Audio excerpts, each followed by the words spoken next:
నమస్తే ఫ్రెండ్స్. చింతకాయ, పండుమిరపకాయ పచ్చళ్ళ సీజన్స్‌లో మా ఎగ్జిస్టింగ్ కస్టమర్ ఒకరు తెలంగాణ స్టైల్ చింతకాయ పచ్చడి తీసుకున్నారు. ఈ మధ్య ఆవిడ మెసేజ్ చేసి టేస్ట్ చాలా బాగుంది. నేను మీకు ఇమ్మీడియేట్‌గా గెట్ బ్యాక్ అవ్వలేకపోయాను. చాలా అందరికీ నచ్చింది.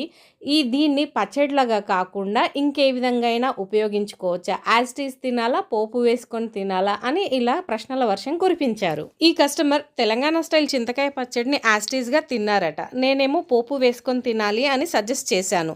అలాగే తనకి ఫ్రైడ్ రైస్ రెసిపీ కూడా చెప్పాను. మీరు ఈ బ్యాక్గ్రౌండ్లో చూసినా కూడా మీకు ఫ్రైడ్ రైస్ రెసిపీ అర్థమైపోతుంది. మీకు నచ్చిన కూరగాయలు, వెల్లుల్లి లేదా అల్లం వెల్లుల్లి పేస్ట్, పచ్చిమిరపకాయలు ఇలా ఉపయోగించుకొని అన్నంలో ఈ చింతకాయ పచ్చడిని చాలా ఒత్తుగా కలిపి పెట్టుకొని నూనె పోపులో కూరగాయలు, వెల్లుల్లి, పచ్చిమిరపకాయలు, పోపు దినుసులు ఇలా ఒకదాని వెంట ఒకటి వేసుకొని, కరివేపాకు వేసుకొని, వీలైతే కొత్తిమీర ఉంటే కొత్తిమీర కూడా వేసుకొని అన్నీ వేయించుకొని ఈ పచ్చడి కలిపి పెట్టుకున్న అన్నాన్ని వేసి కలుపుకోవాలి. దీనికి మళ్ళీ పసుపు కానీ ఉప్పు కానీ అవసరం ఉండదు. పచ్చడి తినాలనే జిహ్వ చాపల్యం, వెజిటేబుల్స్ ఎక్కువగా తినాలనే ఆరోగ్యపు దృష్టి, ఇలా అన్నిటినీ కూడా సాటిస్ఫై చేసుకోవచ్చు ఈ రెసిపీతో. ఇలా ఫ్రైడ్ రైస్గా కాకుండానే టమాటోలు కానీ, వంకాయలు కానీ, బీరకాయలు కానీ ఏదైనా పచ్చడి చేసుకున్నప్పుడు కూడా ఈ తెలంగాణ స్టైల్ చింతకాయ పచ్చడిని కలుపుకొని పచ్చడి చేసుకోవచ్చు.